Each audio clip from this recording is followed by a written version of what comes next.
Hola chicos, les voy a explicar lo que deben hacer en el trabajo práctico 2 y también vamos a ver algo de teoría de hidrostática. Bien, el trabajo práctico consta de dos partes.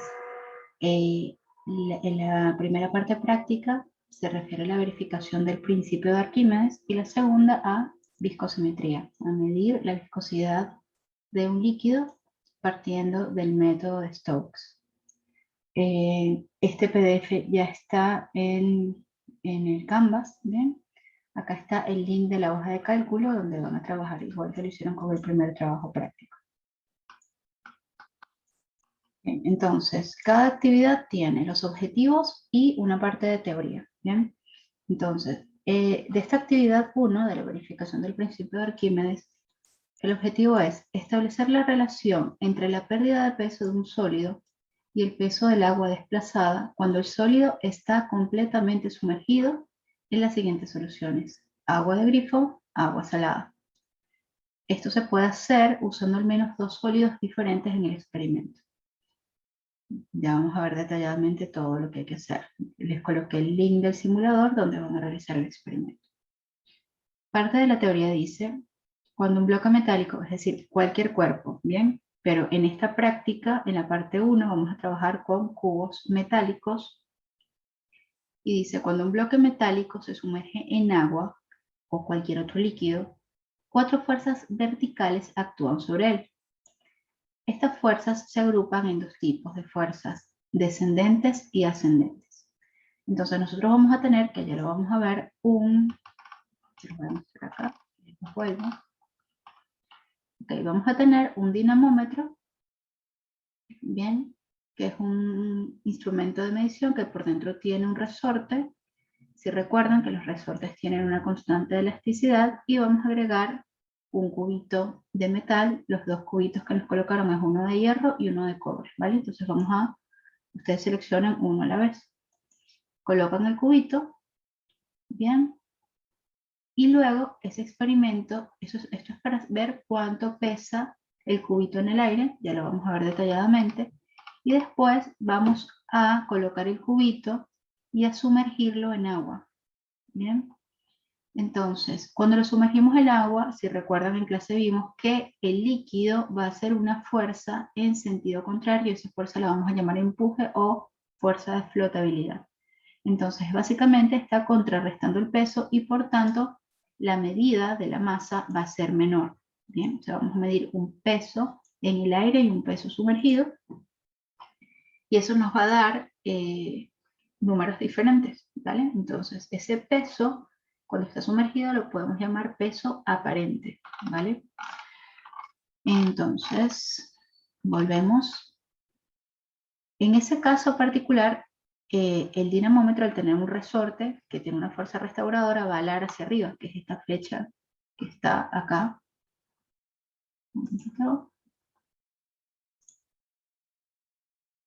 Okay. Esta flechita que va hacia arriba representa la fuerza que hace hacia arriba el resorte, ¿sí? Obviamente va a estar en el centro.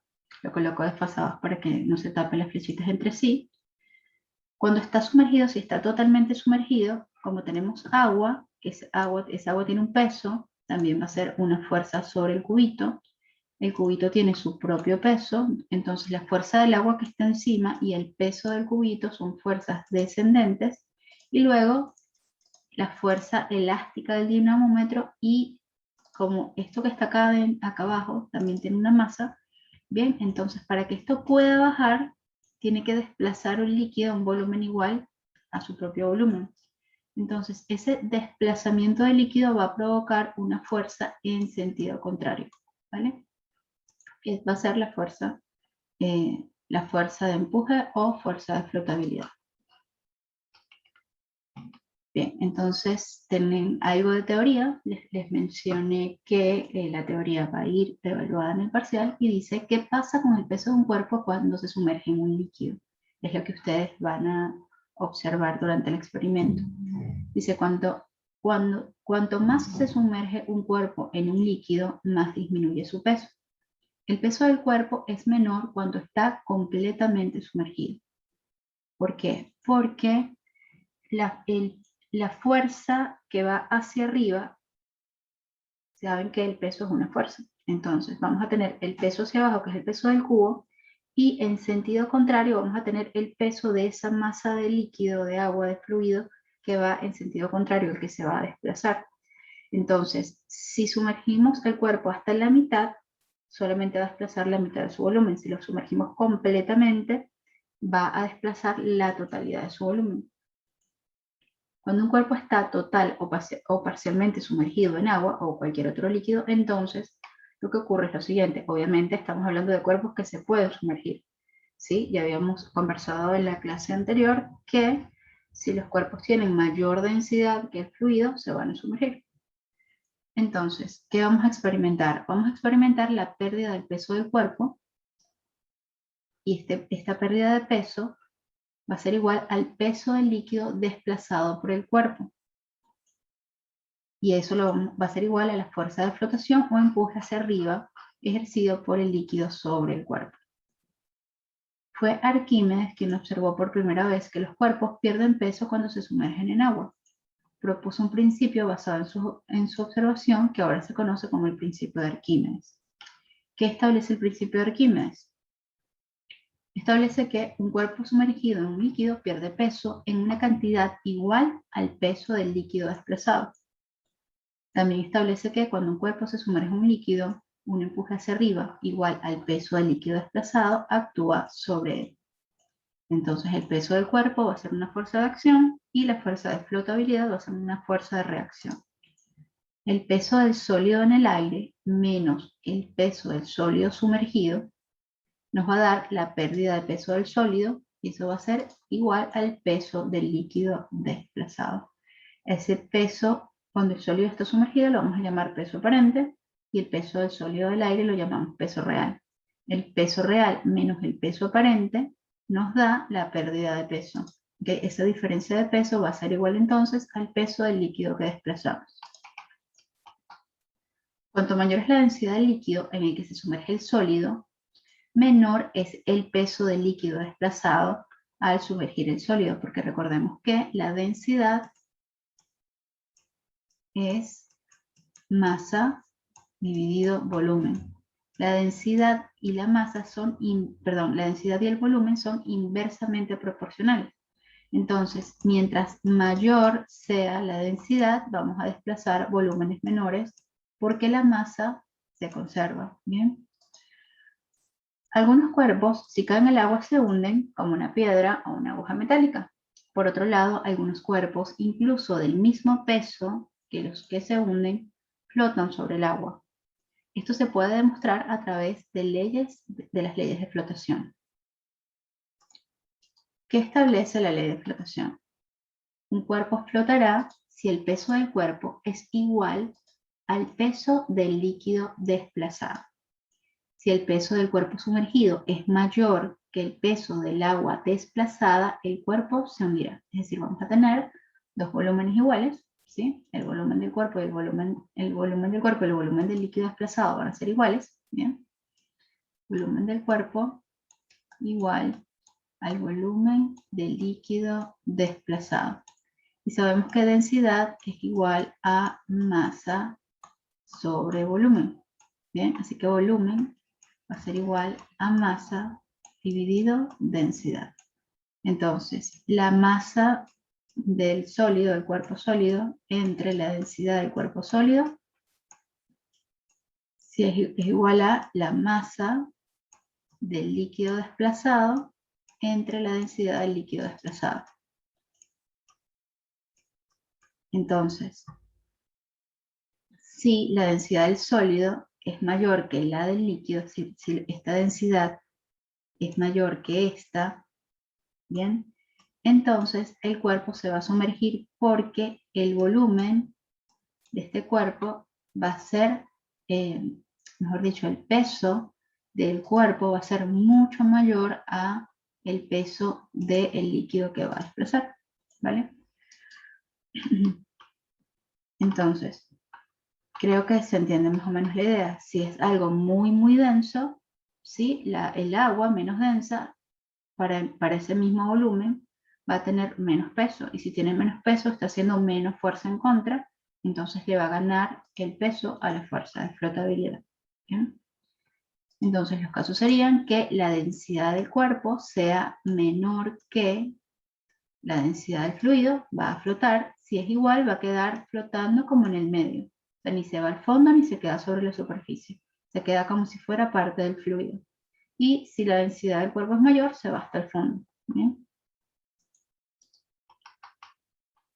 Entonces, ¿qué vamos a hacer en la práctica? Entramos al link del simulador que les dejé antes, ¿vale? Tenemos una pestaña para seleccionar el ambiente. Entonces dice, seleccionar el entorno. Los entornos que están disponibles en esta lista desplegable son la Tierra, todo el menú está en inglés, sí, pero se entiende bastante bien. La Tierra, Marte o la Luna terrestre, ¿bien? Entonces escogen alguno de ellos. Ustedes van a tener en la hoja de cálculo, cada grupo va a tener un entorno asignado. Déjenme mostrarles por acá la hoja de cálculo. ¿Sí? Tenemos cada grupo. Bien, entonces, ese grupo, cada uno de los grupos, mejor dicho, va a medir la masa de cada uno de los cubos. Bien, como cada grupo tiene un entorno asignado, cada entorno va a tener una gravedad diferente. Así que vamos a calcular los pesos con la gravedad del entorno correspondiente. Si es en la Tierra, bien, si es en la Tierra, la gravedad es 9.8, pero si es en Marte, no, y si es en la Luna, tampoco. Ese dato de gravedad les aparece en la misma aplicación. Bien, vamos a esperar que vuelva a cargar el simulador. Acá. Entonces, al lado de cada ambiente les aparece la gravedad correspondiente. Si Tierra 9.8, si tienen Marte es 3.69, si es la Luna 1.63. Estos son los valores de gravedad con los que van a calcular el peso, ¿okay? Según el entorno que se le asignó a su grupo o a la persona que está trabajando individual. Bien, entonces, volvemos a el trabajo práctico. Bien, seleccionamos el entorno, luego seleccionar la masa del sólido en el aire. Entonces, seleccionar la masa de sólido entonces, ¿en qué medio lo van a medir? Bien, entonces en el aire primero. La primera parte del procedimiento 1 es medirlo en el aire. Entonces, en la simulación, eligen su ambiente, Tierra, Marte o la Luna, y masa de sólido en el aire. Esa es la primera actividad. Luego, después de que hacen eso, seleccionan una de las dos masitas que están acá. Bien, supongamos que hacemos doble clic y ya aparece acá. Y aquí aparece la escala en gramos, ¿vale? Esa escala en gramos está de 5 en 5, ¿vale? Entonces, por ejemplo, acá, el que yo acabo de agarrar es el de hierro, ¿bien? Uno es de hierro y otro es de cobre. Aparece ahí en el PDF. Entonces, si está de 5 en 5, esto es 75, 80, 85.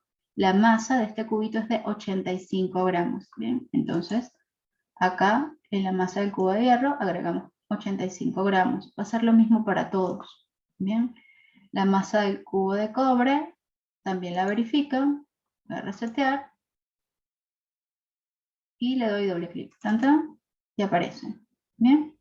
Entonces, con las masas correspondientes, acá por ejemplo sería 75, 80, 85, 90 creo. Entonces, se fijan muy bien, pueden tomar una captura de pantalla y le hacen zoom para que vean exactamente dónde está, pensando que está de 5 en 5 gramos, ¿vale? Y luego, con esa masa, obviamente la tienen que llevar a kilogramos, ¿bien? Ah, ese fue el detalle que me faltó. No, pueden colocar la masa en gramos y luego para calcular en peso, saben que es masa por la gravedad del entorno que les toque, y antes de calcular el peso tienen que llevar esa masa a kilogramos porque trabajamos en el Sistema Internacional de Unidades. Bien, entonces, ya después de que nosotros hemos medido la masa de ambos, ¿sí? Pasamos a la siguiente actividad, que simplemente medir la masa de cada cubo y calcular su peso según el ambiente que les tocó. Bien, según la gravedad que les tocó. Vale, ahora pasamos a la segunda actividad. Una vez que ya conocemos eso, vamos a hacer el segundo procedimiento. Bien, si se fijan, acá no hay mucho más que hacer. Bien, el ambiente, la Tierra, Marte o la Luna, acá aire. Primera actividad en aire para saber el peso real. Bien, entonces este peso que estamos calculando acá, sería el peso real. Bien, luego vamos a todo esto es la parte de la actividad 1, el procedimiento 1 es el aire y el procedimiento 2 va a ser sumergir esas masitas de allí, de la actividad 6. El procedimiento 2 de la actividad 1. A ver, acá. Bien, entonces, vamos a tener, aquí me está faltando una columna más que esta. Vamos a agarrar, lo vamos a hacer para el cobre y lo vamos a hacer después para el hierro. Vamos a medir la masa y el peso cuando lo sumergimos en agua de grifo y la masa y el peso cuando lo sumergimos en agua salada. Aquí falta, estas dos son para el hierro y después hay que agregar aquí las dos del cobre. Ahorita al terminar se las agrego.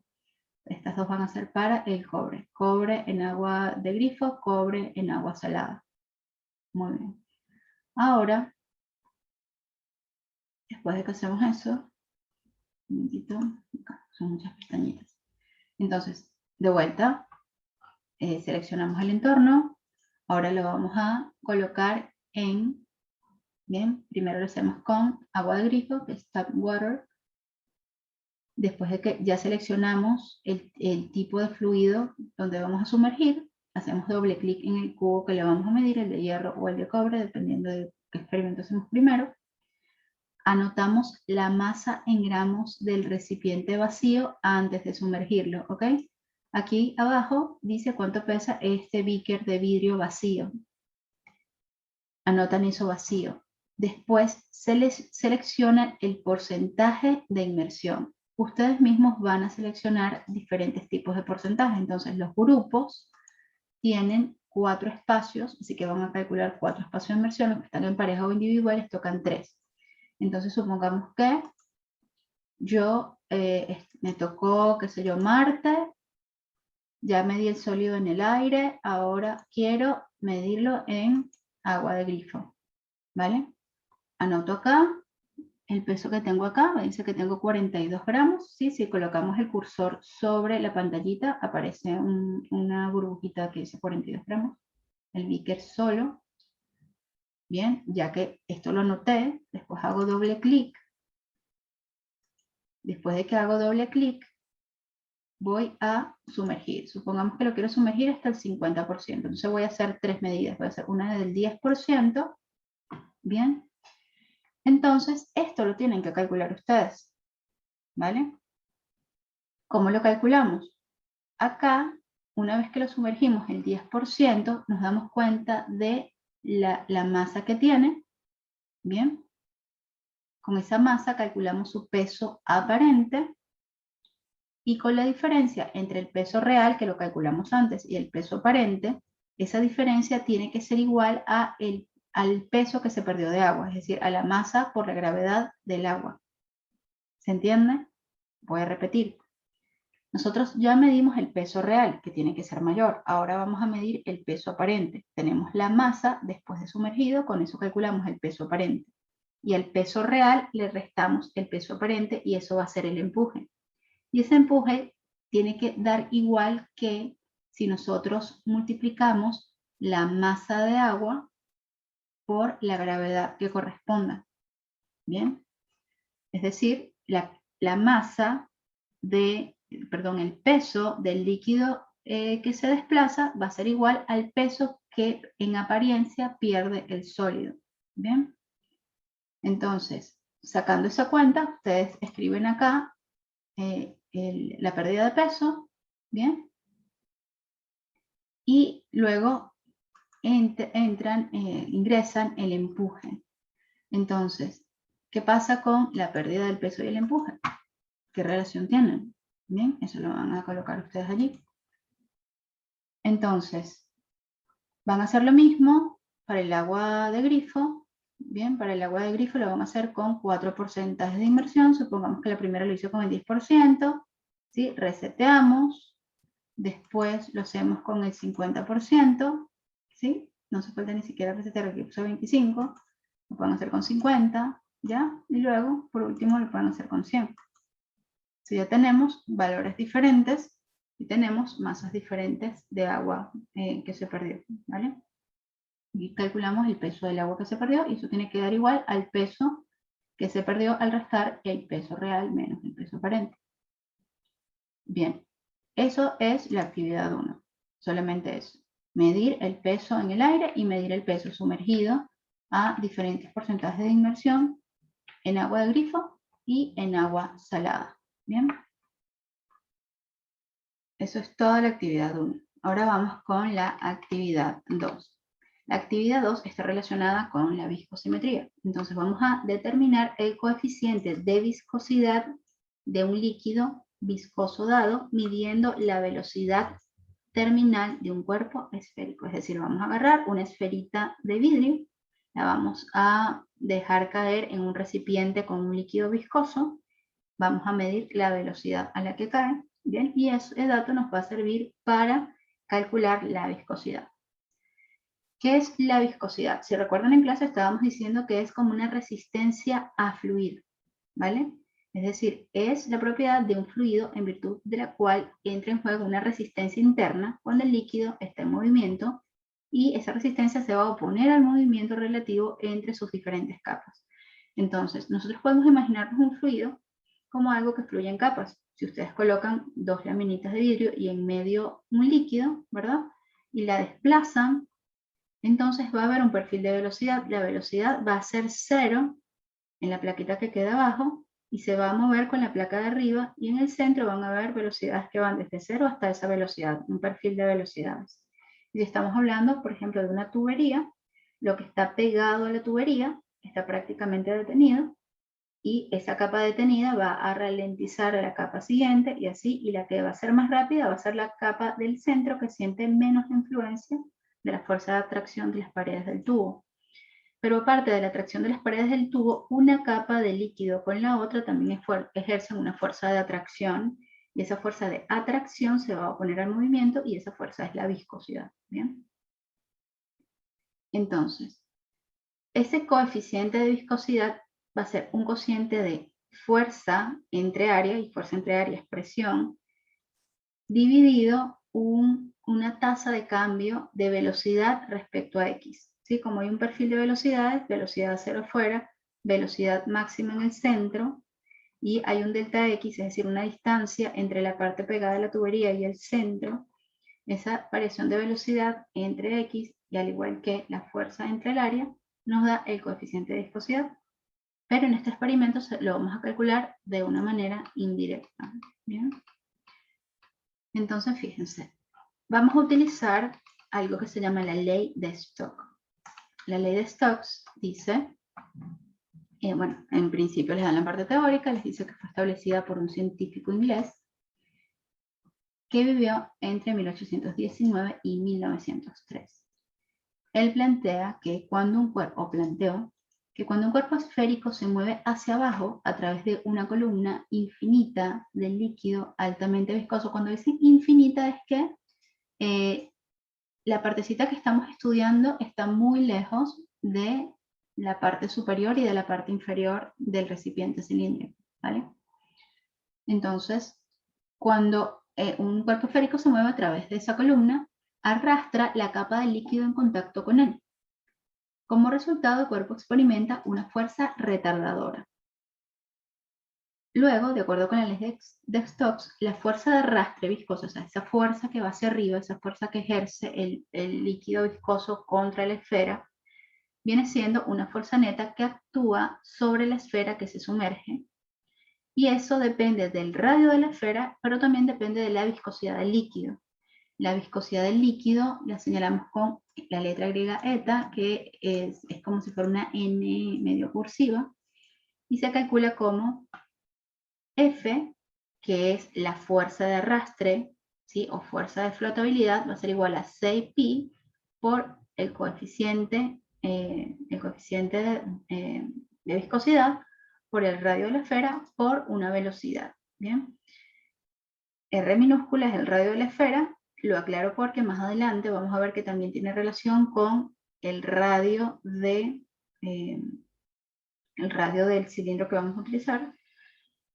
Bien, entonces, y B va a ser la velocidad de la esfera en un medio viscoso conocida como velocidad terminal o velocidad límite. ¿Vale? Es una velocidad que adquiere, es la velocidad que adquiere la bolita una vez que ya tiene rato bajando, bien, tiene una velocidad límite, no va a exceder esa velocidad. Entonces, se recuerdan que cuando uno va cayendo, va a favor de la gravedad, se hace cada vez más y más y más rápida, aumenta la velocidad cuando vamos a favor de la gravedad, pero en el caso de tener algo que está sosteniendo, él va a aumentar la velocidad hasta cierto punto. Cuando llega a ese cierto punto, decimos que esa es la velocidad terminal o velocidad límite, ya no va a acelerar más de allí. Entonces, y esta sería como la fuerza neta. Y a su vez, la fuerza neta o fuerza de arrastre la podemos calcular como hacíamos en dinámica y estática, como una sumatoria de fuerzas. Entonces coloco hacia abajo el peso de la esferita y hacia arriba el peso del líquido que estamos desplazando, ¿sí? Porque el líquido sube, se está moviendo en sentido contrario. Entonces, la bolita se mueve hacia abajo, el líquido se mueve hacia arriba, tienen sentidos opuestos. La fuerza de la bolita va a ser el peso, ¿bien? Lo coloqué con la flechita roja. El peso, como siempre, lo vamos a simbolizar con la letra W. En este caso vamos a tomar como positivo, solamente para acá, para hidrostática e hidrodinámica, tomamos como positivo el sentido del desplazamiento. Vamos a tomar positivo hacia abajo. Entonces, el peso va a ser igual a la masa de la esfera por la gravedad. ¿Bien?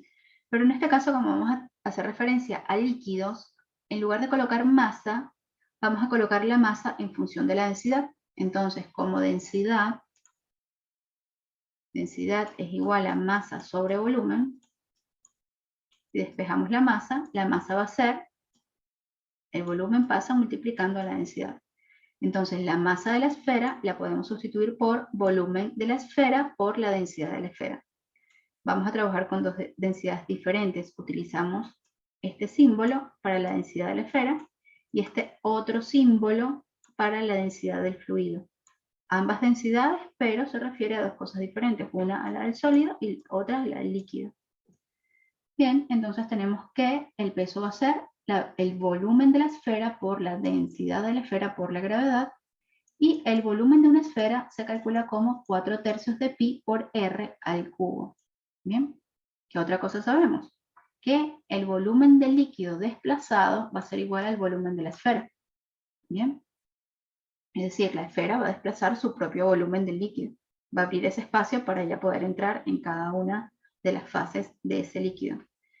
Entonces, ¿qué quiere decir? Que el volumen del líquido desplazado también va a ser 4/3 de pi r cubo. Bien, la fuerza que va hacia arriba viene siendo el peso del líquido que desplazamos. Y el peso del líquido lo calculamos como masa del líquido por gravedad. Luego, la masa del líquido la vamos a sustituir por volumen del líquido por densidad del líquido. El volumen del líquido y el volumen de la esfera son iguales. Y la densidad del líquido obviamente va a ser diferente que la densidad de la esfera porque es un sólido. ¿Bien? Entonces, las fuerzas que tenemos acá, las fuerzas principales, ¿okay? Son dos.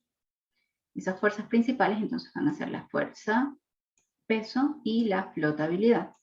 Entonces, el peso lo coloqué con signo positivo, ¿sí? Porque va hacia abajo y dijimos que vamos a tomar como positivo el sentido del desplazamiento, y la flotabilidad la tomé como negativa porque va en sentido opuesto al desplazamiento. Entonces, sustituimos peso por 4/3 de pi r cubo por densidad del líquido por gravedad. sustituimos la fuerza de flotabilidad por 4/3 de pi r cubo por la densidad del, perdón, esta densidad del sólido, densidad del líquido por la gravedad, y acá podemos sacar como factor común 4/3 de pi, 4/3 de pi,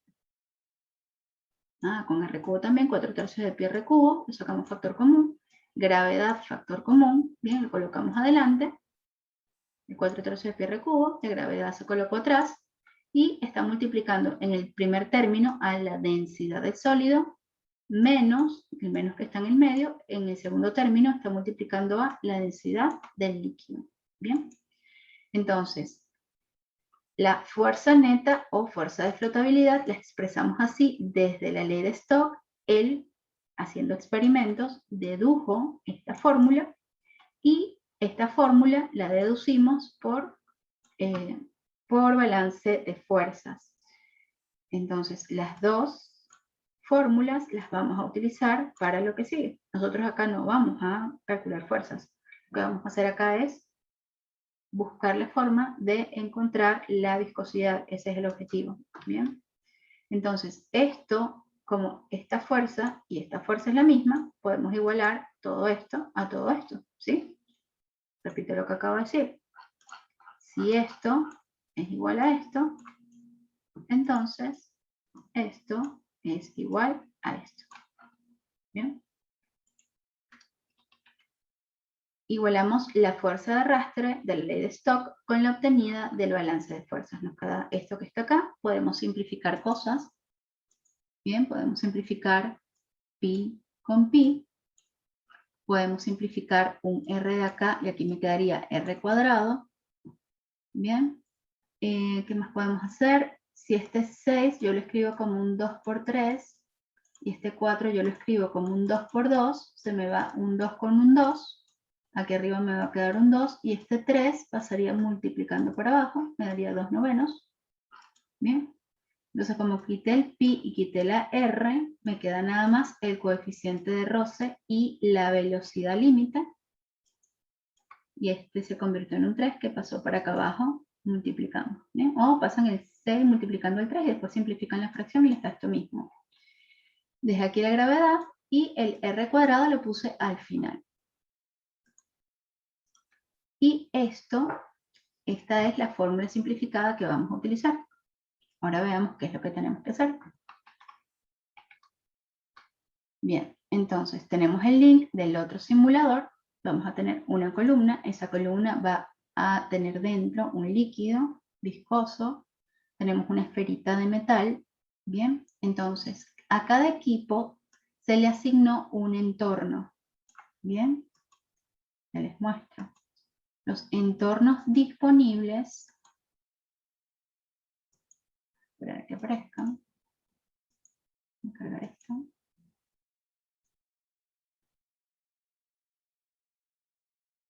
Bien, entonces tenemos como entornos disponibles, digamos, a la Tierra, la Luna, Urano, Saturno, Júpiter, Marte, Venus, Mercurio y Neptuno, y cada uno tiene su dato de gravedad al lado. ¿Okay? Entonces cada equipo va a tener asignado uno de estos ambientes. Luego van a seleccionar un líquido. Entonces, a cada equipo se le asignó tanto el entorno como el líquido con que va a trabajar. Hay dos líquidos posibles, glicerina y aceite de castor, que a pesar de que diga de castor es un aceite mineral. ¿Okay? Entonces,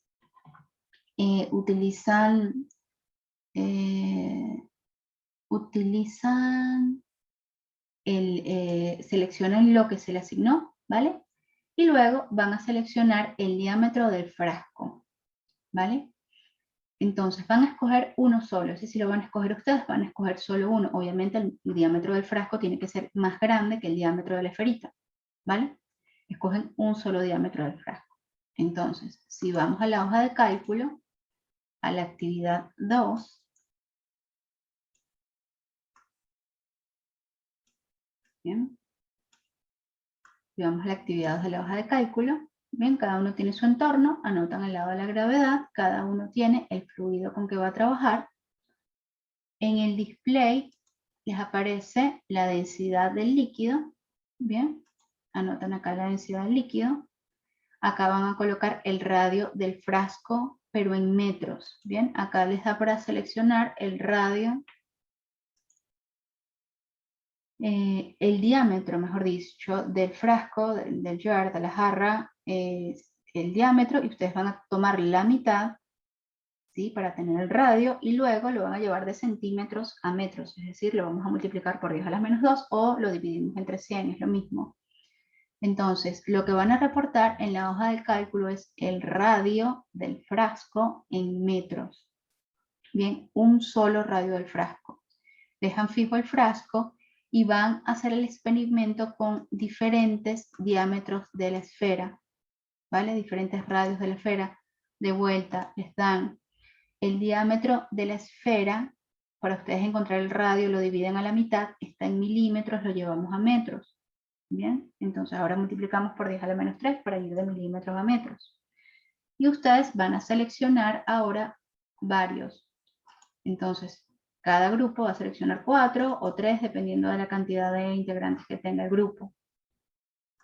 Entonces,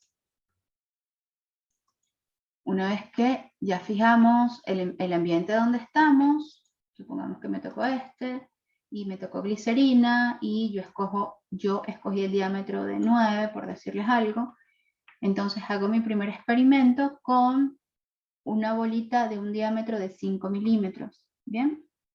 Entonces, otra cosa que ustedes van a fijar es la distancia que hay de A a B. Esto se puede mover.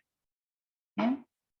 Y cuando ustedes lo mueven, acá arriba aparece la distancia que hay de A a B. Aquí están juntas. Vamos a ponerla acá. Le hacen clic y ya se queda ahí. Entonces, en este momento, la distancia que hay de A a B es de 39 centímetros. Esa va a ser la distancia que hay de A a B.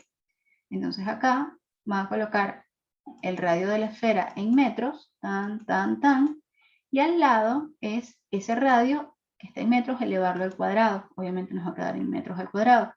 ¿Por qué lo elevamos al cuadrado? Porque luego lo necesitamos para sustituir ese radio al cuadrado en los cálculos. Ya van a ver qué cálculos tienen que hacer. Acá entonces anotan la distancia de A a B. ¿Qué van a fijar entonces? Van a trabajar siempre con el mismo entorno, la misma gravedad, el mismo fluido, por lo tanto la misma densidad del fluido. Van a trabajar con un solo radio de frasco y diferentes radios de esfera. Bien, van a trabajar con una distancia de A a B fija en el mismo lugar. Bien. Luego vamos a ver los tiempos. ¿Qué es ese tiempo? Ese tiempo es la distancia, el tiempo que toma en pasar entre A y B. Entonces, ya fijamos A y B, ya conozco esa distancia de A a B, también la vamos a expresar en metros en nuestra tabla. Agarramos la bolita, bien, y la arrastramos hasta acá. Cuando ya estamos aquí, que queda muy sueltita la bolita, le damos clic y ella cae. Y automáticamente empieza a medir el reloj cuando pasa por A y se para solito cuando pasa por B. No tienen que hacer nada. Solamente tienen que anotar el tiempo que les marca acá. Aquí dice que son 9 segundos y 101 milésimas de segundo, es decir, 9.101. Van a reportar en segundos en el tiempo. ¿Sí? Luego resetean. Se tarda un poquito. Después de resetear, van a volver a fijar los mismos parámetros de antes. La distancia de A a B, todo igual, y lo único que van a cambiar es el radio. Si antes tenía 5 milímetros, pueden poner 5.2 milímetros, por decirle algo, ¿sí? Entonces, qué sé yo, no sé, estábamos en Júpiter, estábamos con glicerina, y este era de 9, entonces ya en vez de hacerlo con 5, ahora lo hago con 5. Fíjense que va desde 5 a 10, lo puedo hacer con 5.5, 5.6, ustedes planifican, ¿bien? Entonces agarramos la bolita de vuelta, la volvemos a traer para acá, ¿sí? Nada más la tocamos y se viene por acá. Cliqueamos. Aquí obviamente me faltó colocar la distancia que tenía antes. Tenemos que asegurarnos de que todos esos parámetros queden iguales. Y la distancia tiene que ser siempre la misma, ¿bien? Entre A y B tienen que asegurarse de que siempre sea la misma, porque si no las velocidades le van a dar mal. Es la misma distancia, ¿vale? Para diferentes tiempos. Entonces fijamos la distancia y para cada radio de esfera vamos a tener tiempos diferentes, ¿vale? Bien, entonces, ¿qué vamos a hacer con esa distancia y ese tiempo? Vamos a calcular velocidad. Por esa velocidad que estamos calculando no es la velocidad límite, es la velocidad lineal. Es distancia entre tiempo, ¿sí? Velocidad, esta que tiene ahorita lo van a ver en la práctica, está allí, que tiene como un acentito arriba, va a ser velocidad lineal y simplemente dividir la distancia que fija entre cada uno de los tiempos. Y luego, con ese valor de velocidad lineal, vamos a calcular la velocidad límite. Y después de calcular la velocidad límite, vamos a calcular el coeficiente de viscosidad. Bien, entonces, repito el procedimiento. Seleccionan el entorno, seleccionan el fluido. Luego, ustedes mismos van a fijar un diámetro de jar, de recipiente. Luego, van a fijar, cada experimento va a ser con un R diferente.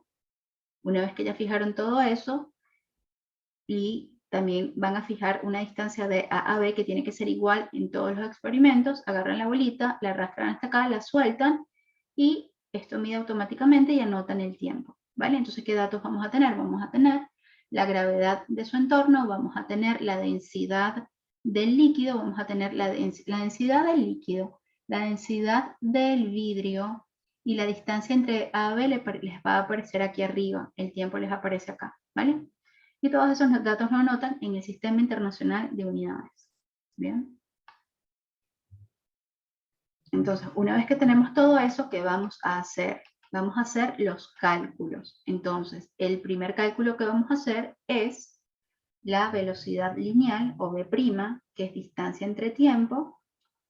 Luego tenemos la velocidad terminal. Entonces, hay una fórmula para calcular velocidad terminal que es la velocidad lineal se va a multiplicar por, abren paréntesis, ¿ok? 1 más. Arriba es 2.4 por el radio. Esta R minúscula es el radio de la esfera. Y dividido entre R mayúscula. R mayúscula es el radio del frasco. Por eso les digo que es muy importante mantener constante ese radio, porque si no, la velocidad terminal nos va a dar mal. Tiene que ser el mismo radio para todos los experimentos. Luego, vamos a calcular el coeficiente de viscosidad, con que lo despejamos de acá. Si nosotros despejamos el coeficiente de viscosidad acá, tenemos que pasar la velocidad límite dividiendo acá a este lado. Entonces, calculamos B como D entre T, luego la B que la obtuvimos de acá, la multiplicamos por 1 más 2.4 radio de la esfera entre radio del frasco, todo en el Sistema Internacional de Unidades.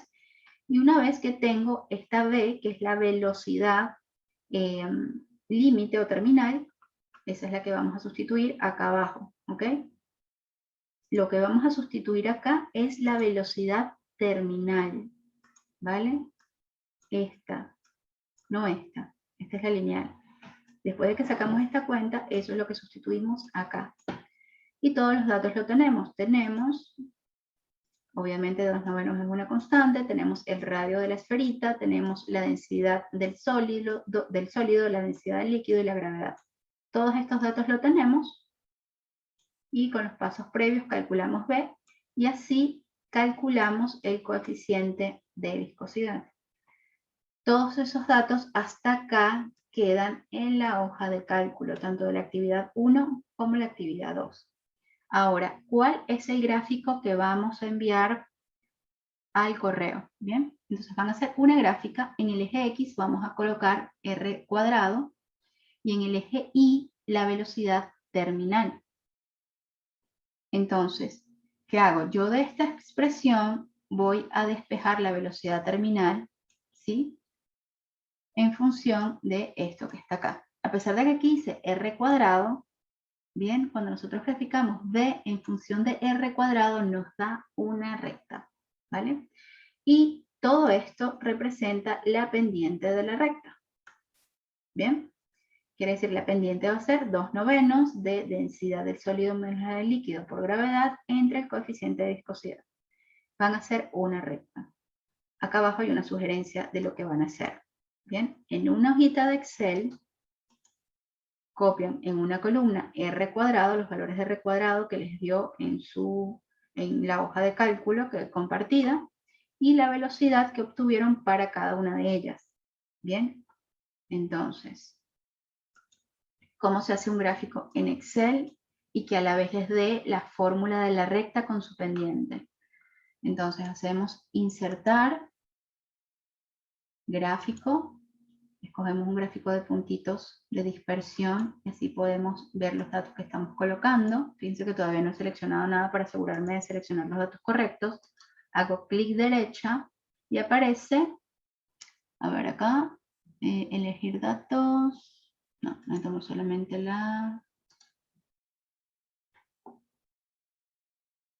acá, seleccionar datos. Bien, entonces le damos acá en agregar, nombre de la serie, pueden colocar, qué sé yo, R cuadrado versus, no, B, perdón, B, que es velocidad límite,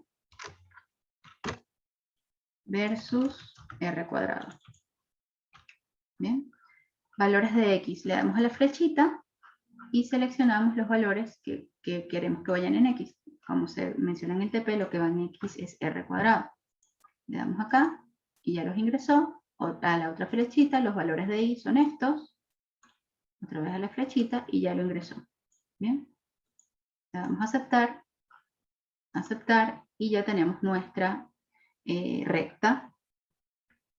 Luego le damos acá a esta flechita que aparece aquí y dice línea de tendencia. Y al lado de línea de tendencia aparece otra flechita que nos da más opciones. Bien, le damos a más opciones. Cuando le damos a más opciones nos venimos por acá. ¿Sí? Acá donde están estas barritas verdes. Tenemos acá que es una regresión lineal, bajamos, bajamos, y la parte que nos interesa es donde dice presentar ecuación en el gráfico. ¿Ven? Y aquí me aparece la ecuación de esta recta. Y el número que aparece delante de mi X es mi pendiente. ¿Okay? Voy a colocarlo más grande para que se vea mejor. Entonces, en este caso, la pendiente es 3071.7. Ese es el valor de mi pendiente. ¿Qué hago con ese valor? Me devuelvo a mi fórmula y lo sustituyo aquí. Entonces tenemos 2/9, tenemos esto como dato, esto como dato, esto como dato. Esto lo acabamos de calcular. ¿Bien? ¿Se ve? Y ese valor que nos dio acá, al hacer este cálculo, tiene que ser igual al valor que nos dé en esta hoja de cálculo. Acá en el último que dice coeficiente de viscosidad, nos tiene que dar igual. Entonces todos los cálculos van acá, no es necesario que me entreguen todos los cálculos, lo único que me van a enviar es el gráfico, como el que les acabo de mostrar, con la ecuación y el último cálculo, si va a estar allí presente, van a tener el gráfico, o sea, la tablita, el gráfico y el cálculo, este último cálculo que les acabo de indicar, el cálculo del coeficiente de roce a partir de la pendiente. ¿Okay? Bueno, todo eso es la práctica, tienen bastante tiempo para hacerlo. Esa práctica debe ser entregada para el 11 de noviembre. Bien, entonces el material ya está cargado. Este video lo van a tener en YouTube para que no se vaya a borrar del Canvas. ¿Okay? Tienen todos los links necesarios. Entonces, cualquier duda pueden escribir al correo interno del Canvas en un correo individual, no como respuesta a otros. ¿Ok? Bueno, chicos, que estén muy bien.